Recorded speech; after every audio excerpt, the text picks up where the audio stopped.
অশোক মিত্রের লেখা আপিলা চাপিলা থেকে ৩৯তম পর্ব থেকে আজ আমরা পড়াশোনা করব।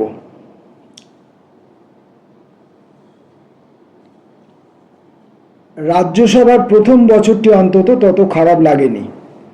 মন্ত্রী সদস্যদের মধ্যে অনেকের সঙ্গেই পূর্ব পরিচয় ছিল, অন্য অনেকে আমাকে নামে জানতেন। রাজ্যসভা চালনা করতেন তৎকালীন উপরাষ্ট্রপতি, পরে রাষ্ট্রপতি কে আর নারায়ণন। তাকেও 50-এর দশকের গোড়া থেকে চিনি। তিনি তখন বৈদেশিক মন্ত্রকের ডেপুটি সেক্রেটারি। তাঁর ব্রহ্মদেশ জাতিকা স্ত্রী উষা সমবিবাহারে মাঝে মাঝে দাতরজির বাড়ির আড্ডায় জমায়েত হতেন। আমি কোনোদিনই হাতের নোট নিয়ে বক্তৃতা দিতে পারি না। যা বলার মনে মনে গুছিয়ে বলবার চেষ্টা করি। আমার ধারণা তাতে বক্তব্যকে অনেক তরতাজা করে পরিবেশন করা সম্ভব। বক্তৃতা দিয়ে কিছু সদস্যের কাছ থেকে তারিফ পেতেও খুব শুরু করেছিলাম। প্রথম কয়েক মাস নিবিড় আস্তিকের মতো প্রশ্ন পেশ করতাম, দৃষ্টি আকর্ষণী বিষয়ের উপর নোটিশ জমা দিতাম, প্রধানত অর্থনীতি সংক্রান্ত বিষয়ে। পুরনো সহকর্মী একদা শহীদ মনমোহন সিংহ, পরবর্তীকালে যিনি প্রধানমন্ত্রী, সম্ভবত তিনিই হবেন, কেন্দ্রীয় অর্থমন্ত্রী, হ্যাঁ নিশ্চিত, আর্থিক সংস্কারের হোতা হিসাবে তার নাম তখন ঘরে ঘরে ছড়িয়ে পড়েছে। আমিও বৃত্তিতে অর্থনীতিবিদ, তিনিও অর্থনীতিবিদ। গোড়ার দিকে ধরে নিয়েছিলাম, যদিও আমাদের পারস্পরিক দৃষ্টিভঙ্গির দুস্তর পার্থক্য, অর্থশাস্ত্রের যুক্তি ব্যাকরণের ভিত্তিতে আমাদের মধ্যে তর্ক বিতর্ক চলবে। অল্পদিনেই ভুল ভাঙল। ততদিনে মনমোহনবাবু ঝানু রাজনীতিবিদ।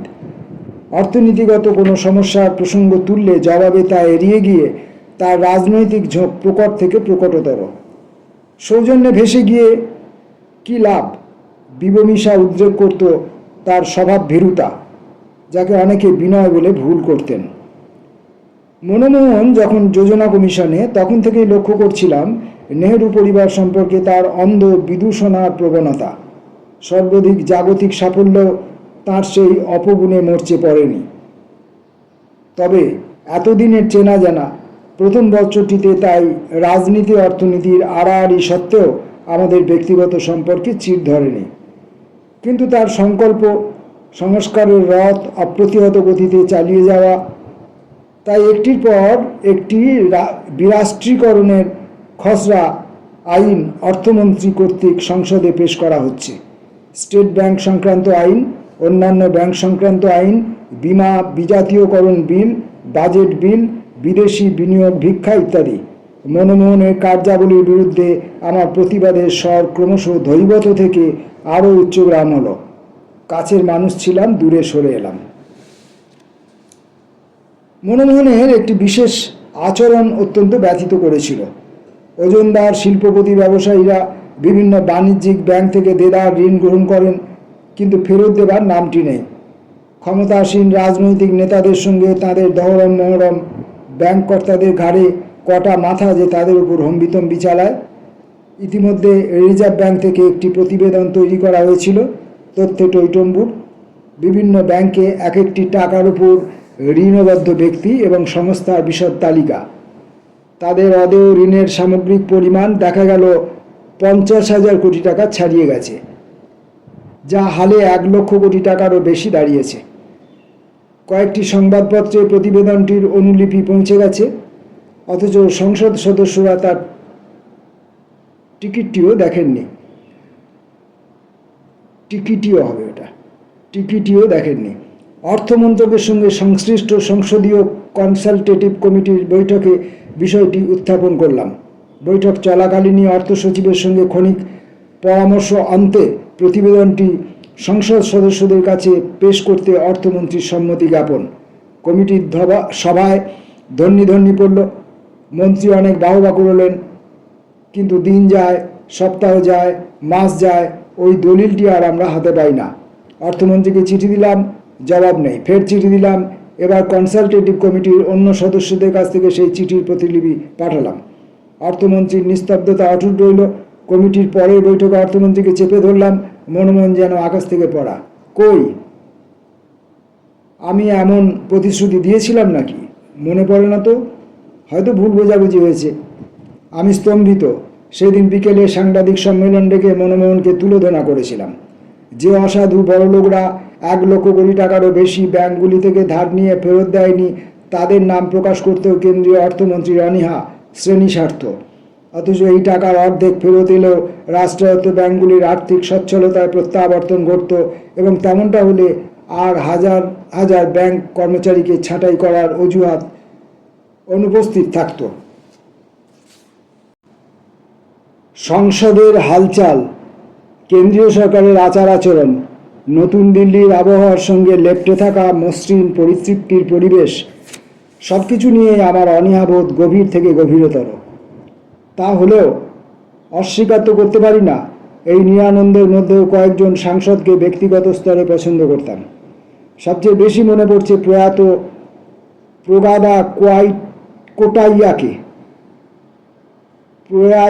প্রগাদা কোটাইয়াকে চিনি না, মনে করতে পারি না এমন কোনো ব্যক্তির নাম শুনেছিলাম বলে। কংগ্রেস দলের শেষ বেঞ্চিতে বসতেন। সারাটা জীবন গরিব তন্তুবায়দের হাল ফেরাবার লক্ষ্যে নিমগ্ন থেকেছেন। দলে কেউ তাঁর কথা শোনে না। গরিবদের জন্য তো আর ভাবার প্রয়োজন নেই। সংস্কার উত্তর যুগে মানে আর্থিক সংস্কার চলছে তখন। কোটাইয়া তবু অদমনীয়, একা লড়াই করে যাচ্ছেন। যে জীবন দর্শনে বিশ্বাস করেন তার তাগিদে। সম্ভবত পৃথিবীময়ী এমন সাচ্চা মানুষদের সংখ্যা কমে কমে আসছে। জনতা দলের কমলা সিংহের সঙ্গে প্রীতির সম্পর্ক ছিল। বঙ্গললনা বিয়ে করেছিলেন রামমনোহর লোহিয়াভুক্ত বাসোয়ান সিংহকে। স্বামীর মৃত্যুর পর বিহার এই জন আন্দোলনের সঙ্গে জড়িয়ে আছেন। কেউ কেউ অবাক হবেন, ভারতীয় জনতা পার্টির কয়েকজনের সঙ্গেও সৌহার্দ্য সম্পর্ক অস্বীকার করতে পারি না। সিকান্দার বক্তের মতো সজ্জন প্রবীণ পুরনো কংগ্রেসি কোন পাকচক্রে হিন্দুত্বওয়ালাদের খপ্পরে পড়েছিলেন তা নিয়ে এখনও আমার বিস্ময়। আমার একদা ছাত্র বইয়ের পোকা ত্রিলোকীনাথ চতুর্বেদী, একসময় কেন্দ্রের স্বরাষ্ট্র সচিব, কন্ট্রোলার অ্যান্ড অডিটর জেনারেল হিসাবে অবসর নিয়ে সংসদের সদস্য। জনতা দল প্রার্থী করল না বলেই বোধহয় ভাজপাতে, কিন্তু ঘোর বেমানান। এখন সে কর্ণাটকের রাজ্যপাল। উল্লেখ করব আইনজীবী প্রয়াত সতীশ অগ্রওয়ালের কথাও।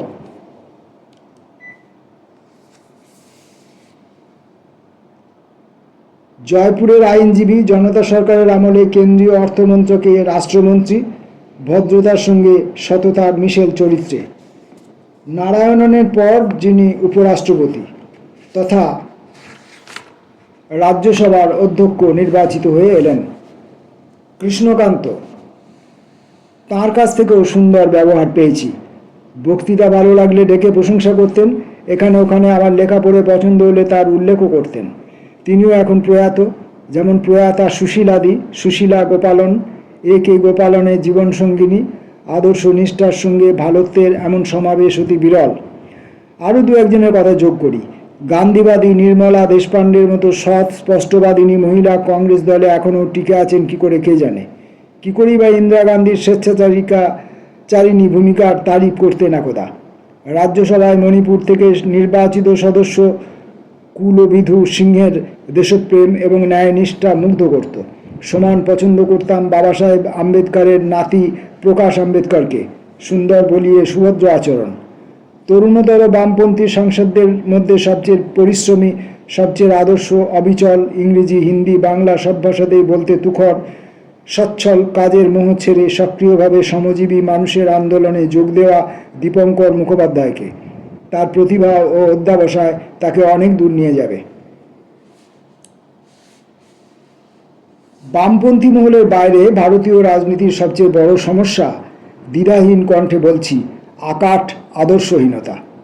আদর্শের প্রতি আনুগত্য নেই। আসলে আদর্শ বলেই কিছু নেই। সকালে এক দল, বিকেলে আর এক দল। অবলীলার সঙ্গে কংগ্রেস থেকে ভাজপাতে, নয়তো ভাজপা থেকে কংগ্রেসে, জনতা থেকে ভাজপা বা কংগ্রেসে, স্বচ্ছন্দে এ ধরনের শৈলবিহার।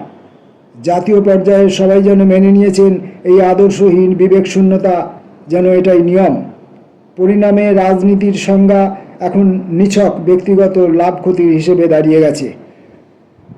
কোন দলে গেলে মন্ত্রী হওয়ার সম্ভাবনা বাড়বে, কী করে আরও একটু বড় বাংলোয় বাস করা যায়, ওর 6টা নিরাপত্তারক্ষী, আমার মাত্র 4টে কেন, ইত্যাদি ব্যাপারে সংহত মনোনিবেশ।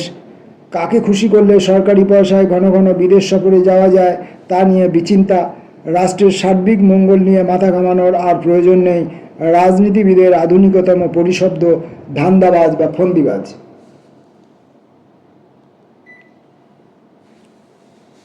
অসুখী বোধ করার সামান্য অন্য কারণও ছিল। 86 সাল থেকে পার্টির আর সভ্য নই, অথচ দলের হয়ে রাজ্যসভায় সদস্য হয়েছি, যেটা আমার আগে খেয়াল করা উচিত ছিল। দেরিতে বোধোদয় হলো। সংসদে দলের কোনো দায়িত্বের পদাধিকারী হওয়া আমার পক্ষে সম্ভব নয়। নেতা, উপনেতা, প্রধান তত্ত্বাবধায়ক ইত্যাদি পদে বৃত হওয়া আমার এখতিয়ারের বাইরে। ব্যাক বেঞ্চার হিসেবেই থেকে যেতে হবে আমাকে, তাতে একটু সমস্যা। সভাধ্যক্ষ ও সহ উপাধ্যক্ষদের সঙ্গে নিয়মিত আলাপ আলোচনায় কিংবা কার্যসূচি নির্ধারণ কমিটিতে থাকতে পারছি না। অন্যান্য দলের সঙ্গে কথাবার্তার সময় উপস্থিত থাকার সুযোগ নেই। আমার চেয়ে বয়সে, অভিজ্ঞতায় পর্যাপ্ত খাটো এমন অনেকে, যেহেতু তারা পার্টির সদস্য, তারা পদাধিকার বলে সংসদে পার্টির নীতি আচরণ কৌশল কী হবে তার নিয়ামক, আমাকে তা মেনে নিতে হয়। সেবাচারীদের অপরাধ নেই, পার্টি তাদের যে দায়িত্ব দিয়েছে তারা পালন করছে মাত্র। ব্যক্তিগত অস্বস্তি তাতে অবশ্য কমবার নয়।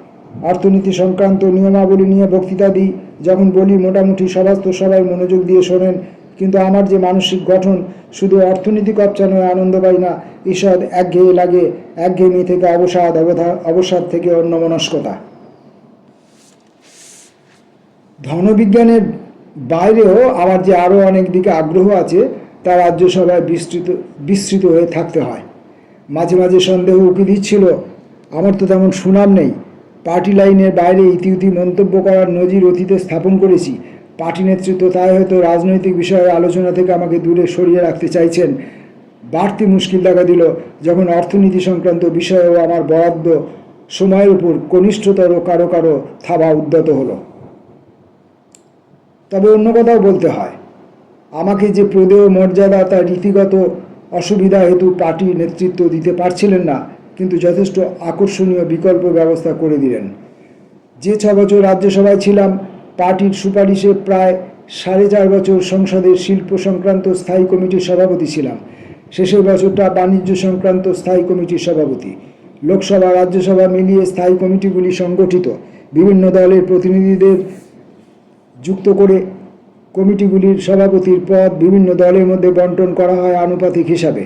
কোনো সরকারি আইনের খসড়া যথোপযুক্ত কমিটির কাছে অনেক ক্ষেত্রে প্রাক আলোচনার জন্য পাঠানো হয়।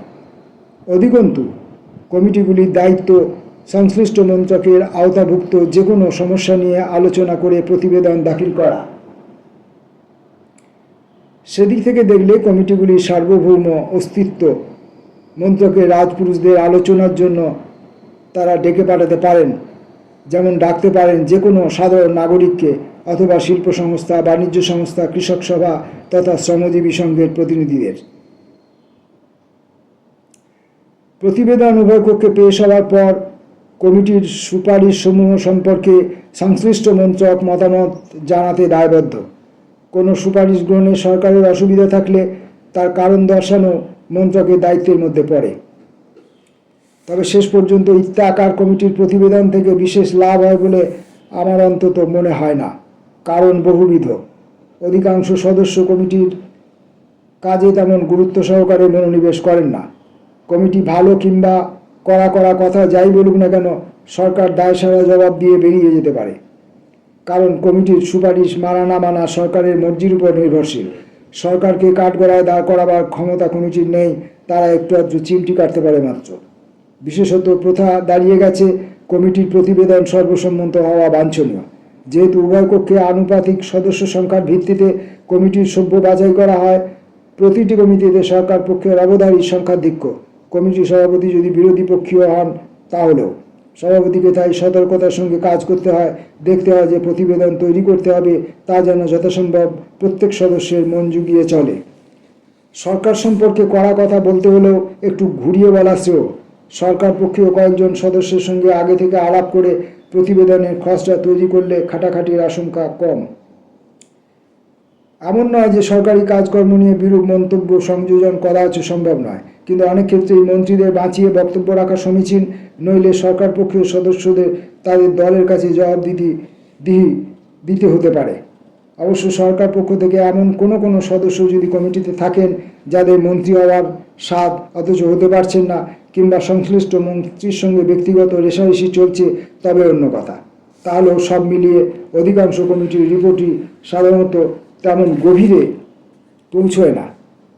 কিছু লোকরঞ্জন কথাবার্তা থাকে, আসল বক্তব্য ঘোরানো পেঁচানো অরণ্যের আড়ালে ঢাকা পড়ে যায়। পরপর যে দুই স্থায়ী কমিটির সভাপতি ছিলাম, শিল্প এবং বাণিজ্য মন্ত্রক সংক্রান্ত, উভয়েরই বিষয় পরিধি 91 সালে ঢাকঢোল পিটিয়ে শুরু করা আর্থিক সংস্কারের নীতি, সিদ্ধান্ত, গতি প্রকৃতি জড়িয়ে। সংস্কার কর্মসূচি শুরু হওয়ার পরবর্তী প্রথম 5 বছর কেন্দ্রে কংগ্রেস দল ক্ষমতাসীন। দেশের জাতির সর্বনাশ ঘটুক না ঘটুক, আর্থিক সংস্কারের বিরূপ সমালোচনা সে সময় করা কংগ্রেসীদের পক্ষে প্রায় বিধর্মী আচরণ। তৎকালীন প্রধান বিরোধী দল ভারতীয় জনতা পার্টির সদস্যদের দৃষ্টিভঙ্গিতে বিচারিতা। তারা স্বনির্ভর অর্থব্যবস্থা ভাষা সমর্থন করেন, কিন্তু বেসরকারি মালিকানাও তাদের অপছন্দের নয়। এই দলভুক্ত কিছু সদস্য সংস্কারের কোনো বিশেষ প্রণালী বা নীতিতে অসুখী, প্রকাশ্যে তা বলতেও তারা অস্বাচ্ছন্দ্য বোধ করেন না। অন্যপক্ষে দলে ব্যবসায়ী শিল্পপতিদের যারা খোদ প্রতিনিধি, তারা সংস্কারের প্রেমে মুখর। ক্ষেত্রে শ্রেণীগত বিচারে কংগ্রেস এবং জাতীয় জনতা পার্টির মধ্যে তফাৎ টানাটানি সত্যই দুরূহ। একটু আগে যা বলেছি, প্রায় প্রতি ঋতুতেই দেখা যায় গোসা করে কেউ কংগ্রেসে ঢুকলেন ভাজপা ছেড়ে, আবার উল্টো ঘটনাও ঘটেছে। ধনী কৃষক শিল্পপতি ব্যবসাদারদের ভিড়ে ঠাসা কংগ্রেস দল, অনুরূপ ভিড়ে ঠাসা ভারতীয় জনতা পার্টিও। তবে যেহেতু এক দল সরকারে, অন্য দল বিরোধী আসন অলঙ্কৃত করে আছে, সরকারি নীতি ও সিদ্ধান্তের খানিক সমালোচনা শেষকৃতদের করতে হয় ব্যাকরণের স্বার্থে, বিশ্বাস হেতু নয়। ভারতীয় জনতা পার্টির এই দ্বৈত অবস্থানের প্রমাণ মিলত কংগ্রেস দল সংস্কারের প্রয়োজনে কোনো সংশোধনী আইন উত্থাপন করলে তার উপর ভোটাভুটির মুহূর্তে। ভাজপা সদস্যরা হয়তো বামপন্থীদের সুরে খানিকটা সুর মিলিয়ে বক্তৃতা দিলেন, সংশোধনী আইনে অনেক গলদ, এটির প্রয়োগ ঘটলে দেশের স্বার্থ ক্ষুণ্ণ হবে, গরিবরা মারা পড়বেন, বিদেশিরা আমাদের মাথায় চলে বসবেন, ইত্যাদি। অথচ যখন ঘণ্টা বাজলো, ভোট গণনা পালা শুরু হলো, তারা গুটি সভাকক্ষ থেকে নিষ্ক্রান্ত। কংগ্রেস দল তো তখন সরকারি দল, তারা সংস্কারের ধ্বজা উড়িয়ে চলেছেন। 1-2 বছর অতিক্রান্ত হলেই দেশ সোনা দিয়ে মুড়ে দেওয়া যাবে। কোনো স্থায়ী কমিটির প্রতিবেদনে ভিন্ন কিছু থাকবে, তা সে দলের সদস্যদের পক্ষে হজম করা শক্ত। শিল্প সংক্রান্ত স্থায়ী কমিটির প্রতিবেদনগুলোতে তাহলেও আমি মত প্রকাশের প্রয়াসে মোটামুটি সফল হয়েছি। অনেক সময় হয়তো ব্যযোক্তির আড়ালে সব সদস্যের সম্মতিও সংগ্রহ করতে সফল হয়েছি। সেই সঙ্গে মাত্র একবার জনৈক মহারাষ্ট্রবাসিনী মাননীয় কংগ্রেসী সদস্যা কিছুতেই মানতে চাইলেন না যে 80-র দশকের তুলনায় 90-এর দশকে শিল্পোন্নয়নের হার অনেকটাই কমেছে, শিল্পে কর্মসংস্থান বৃদ্ধির হারও। যারা জেগে ঘুমান কিংবা অতথ্যকে তথ্য বলে স্থাপন করতে বদ্ধপরিকর, তাদের নিয়ে আর কি করা যায়। গত কয়েক বছর ধরে কংগ্রেস বিরোধী দল, যে কোনো ছুতোয় এখন সরকারকে দুয়ো দিতে হবে। নেহেরু গান্ধী পরিবারের দল, অতএব মস্ত উভয় সংকটে। ভাজপা সরকারের নিন্দায় মুখর হতে হবে, কিন্তু আর্থিক সংস্কারের সূচিকে গালমন্দ করা চলবে না। 39তম পর্বের পড়াশোনা আমরা আজকে এই পর্যন্ত করলাম। এই একই রকমের অভিজ্ঞতা, আলাদা বিশেষ কিছু নয়। আসবো পরের দিন পরের অংশটুকু নিয়ে পড়াশোনা করতে। নমস্কার।